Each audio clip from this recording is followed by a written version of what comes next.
네, 안녕하세요. 디지털 목자 최정현입니다. 오늘 이제 제가 이 옷에 관한 이야기를 사실 하나님께 받아 깨닫게 된 거는 꽤 오래돼요.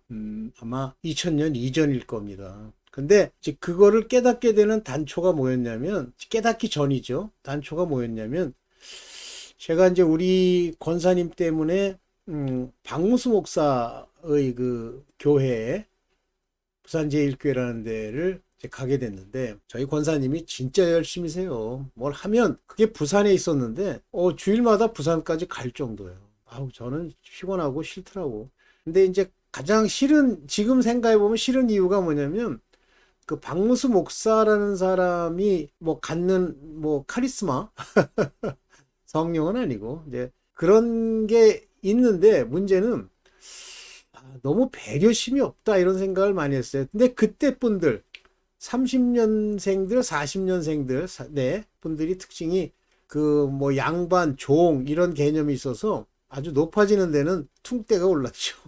하여튼 그랬었어요. 근데 그때 그 양반이 4단계 회계라고 하는 것을 주장할 때 그 4단계 회계의 단초가 되는 핵심적 뭐죠?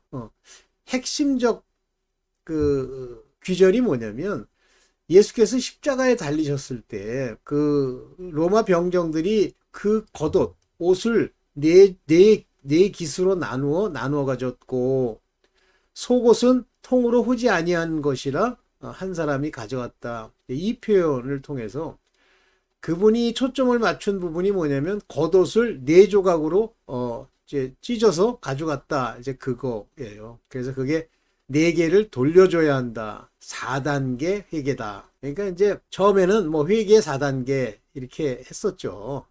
근데 항상 이제 마귀가 딱 끼면 자기의 그 타이틀, 자기를 높여줄 만한 뭔가 특화된 선전 도구가 필요하죠. 그러니까 어느 날부터 4단계 회계라는 걸 주장을 해요. 근데 그 4단계 회계라는 주장이 뭐 언뜻 보면 괜찮은데 이제 고유명사화 하는 거예요. 4단계 회계. 회계의 4단계 그러면 누구나 다 얘기하는 세계인데 그중에 그것을 4단 4가지 단계로 해야 된다는 걸 깨달았다. 이렇게 얘기하면 되잖아요. 근데 항상 원수마귀는 아니다. 네 타이틀이 필요하지. 그래서 마치 회계가 아니고 4단계 회계라는 그런 새로운 걸 만든 것처럼 뭐 얘기를 합니다. 뭐 옳은지 그른지는 뭐 나중에 이제 가보면 아는데 제가 알고 있기로는 그분이 잘못 가르친 나머지 전형적으로 인본으로 가르치고 그래도 그분은 좀 이재용 목사보다 나은 것 같아. 믿음이 있었던 것 같아. 그렇게 아주 혹독한 지옥을 가진 않았는데. 자, 그때 그 양반이 얘기하는 그 겉옷을 네 기수로 나누어 가졌다라고 하는 그 겉옷과 속옷의 의미를 좀 새겨보겠습니다.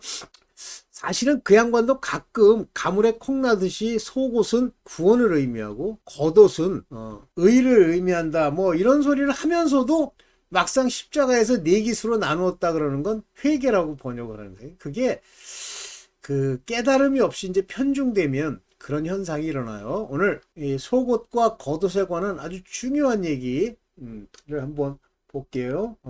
이사야서 61장 10절입니다. 볼게요. 이사야서 61장 10절입니다. 내가 여호와로 인하여 크게 기뻐하며 내 영혼이 나의 하나님으로 인하여 즐거워하리니 이는 그가 구원의 옷으로 내게 입히시며 의의 겉옷으로 내게 더하심이 신랑이 사모를 쓰며 신부가 자기 보물로 단장함 같게 하셨습니다. 나의 하나님 예수 그리스도시죠. 내 영혼이 이걸 기뻐해. 왜냐하면 그분이 구원의 옷을 입히시고 의의 겉옷을 내게 더하시기 때문에 그래요. 그래서 이 결혼식 신랑이 신부를 맞이하는 거기에 신부들이 반드시 갖추어야 될 것이 예복이라 그랬죠. 그 예복이 곧 구원의 옷입니다. 죄송합니다. 의의 겉옷입니다. 그래서 성경에 굉장히 많이 등장하는 그런 단어가 옷이에요. 옷. 굉장히 많이 등장합니다. 제사장이 제사장답게 할 때 뭘 합니까? 제사장의 옷, 대제사장의 옷, 이걸 입히죠. 그래서 직무를 수행하는 옷 이렇게 얘기합니다. 옷을 입지 않으면요. 직무를 수행할 수 없다. 그러면 우리가 말하는 그냥 이것저것 법관 옷 입으면 법관이 됩니까? 그 세상 주장인데, 반드시 하나님이 의의 겉옷을 입혀 주셔야 비로소 미니스터를 할 수 있어요. 그런데 오늘날 뭐 목사들 이게 보면 의의 겉옷을 입은 모습이 안 보여요. 의의 겉옷을 입게 되면 행실이 바르다는 얘기가 아닙니다. 그의 하나님의 택하심의 증거들이 열매처럼 나타나게 돼 있어요. 삼잔합니다. 본인은 어쩐지 모르지만. 그 중에 가장 중요한 거는 말씀을 때에 따라서 나눠주는 그 말씀에 대한 깨달음이 1차적으로 그에게 있어야 합니다. 그러니까 깨달음을 이 인본으로 자기 생각으로 그 깨달음을 만들어내면요. 사람의 지혜로 그 깨달음을 만들어내면요. 반드시 어느 지점 가면 이 말씀이 부딪히게 돼 있어. 안 맞게 돼 있어요. 자, 이제 예를 하나 오늘 김성수 목사님 그 얘기를 하셔서 제가 굉장히 그 옷에 대한 생각을 다시 되새겼고, 그분이 이제 산상수훈에 말씀하시는 겉옷을 달라 하면 속옷도 내어주며 이런 게 나오잖아요. 그때 옷, 그 겉옷과 속옷, 그것에 관한 이야기를 좀 보셔야 돼요. 겉옷과 속옷.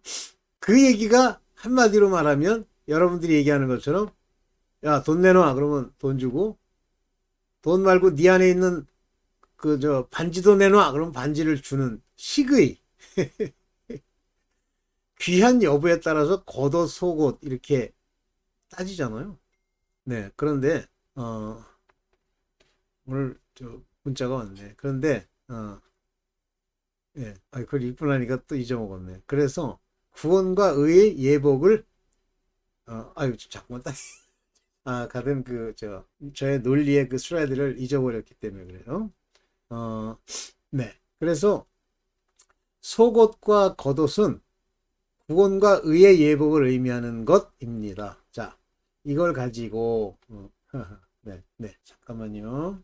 아우 죄송합니다. 제가 이제 말씀드렸듯이 그 실질적으로 이제 성경이 말하는 그런 내용들을 정확하게 영적인 의미로 풀지 않으면요, 전체가 그냥 엉망진창이 돼요. 근데 옷에 관한 이야기를 하셔갖고 제가 참 재밌게 오늘 들었습니다. 오늘 주일 예배에 이제 우리 김성수 목사님 설교를 제가 좀 들었는데 아주 마음에 와닿아요. 제가 알고 있던 속옷, 겉옷 이 얘기가 정확하게 나와 있기 때문에 여기 이제 중요한 것들이 신약에 많이 나와요. 예를 들면 어떤 사람이 하나님께 죽게 달려갈 때 겉옷을 벗어 버리고 달려가더라. 이때 이 겉옷이 더러운 옷이거든요. 그래서 그걸 벗어야 돼요. 자기의 의. 그 더러운 옷이라는 게 뭘 의미하냐면 율법을 얘기하는 겁니다. 자, 율법의 옷이라고 하는 건 다 찢어서 버려야 돼요. 예수께서 십자가에 달릴 때 뭐라고 얘기하냐면 뱀 얘기를 합니다. 느우수단이라고, 광야에서 모세가 뱀을 든 것 같이 들어야 하리니 그러잖아요. 근데 그 뱀을 든 것 같이 들어야 한다고 하는 그것, 그 뱀으로 예수께서 자기를 묘사하잖아요. 십자가에 들려. 십자가에서 그 옷을 네 깃으로 나눈 건 율법의 사망, 그러니까 없어졌다는 게 아니라 율법의 본질이 찢겨 나갔다, 그런 얘기예요. 예수로 말미암는 새 옷, 그것을 입어야 한다는 뜻이에요. 그 다음에 이제 왜 병자들이 다 가지고 예수의 겉옷만 만져도 나을 줄 생각했다라고 할 때 그 겉옷, 의의 겉옷입니다. 즉 의인에게 주시는 하나님의 능력을 그 사람이 힘입는 거예요. 그래서 신약에도 옷 얘기가 많이 나오죠. 그 옷은 바로 속옷과 겉옷, 구원과 의의 예복이에요. 근데 우리 사람들은 구원이 더 중요하다고 생각하니까 그냥 구원의 속옷만 입으면 되는 줄 아는데 아니에요. 의의 예복, 즉 겉옷도 함께 입고 있어야 한다는 뜻입니다. 굉장히 이 옷에 관한 이야기가 많이 나오는데요. 이제 출애굽기를 보면서 그 옷의 중요성 한번 볼게요. 출애굽기 28장 4절입니다. 그들의 지을 옷은 이러하니, 만들 옷은 흉패와 에봇과 겉옷과 반포의 속옷과 관과 띠라, 띠는 진리를 말하는 겁니다. 관은 뭐 어디다 쓰죠? 관은 관, 머리에 쓰는 거. 그 다음에 속옷, 반포의 속옷, 겉옷, 에봇과 겉옷과 이해되세요? 그 아들을 위하는 거룩한 옷을 지어 아론에게 입혀라. 이해가 되시죠? 옷이라고 하는 것의 의미는 바로 하나님이 우리 인간에게 이제 역사하시는 하나님의 뜻을 담은 바로 그 모양을 옷으로 표현합니다. 그래서 맨 처음에 하나님으로 옷 입던 아담과 하와는 옷을 안 입고 있었잖아요. 그런데 선악을 알게 하는 나무를 먹었을 때 뭐로 만들어 입죠? 무화과 나무의 잎으로 가리죠. 무화과는 이스라엘을 말한다고 많이 얘기하고 또 그렇습니다.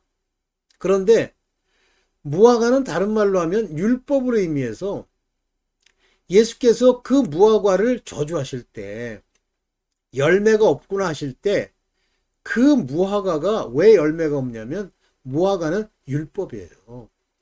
그래서 그 율법으로는 열매를 낼 수 없다라고 하는 표현입니다. 그러니까 하나님이 그 무화과 잎으로 가린 것을 벗기고 뭐로 해주시죠?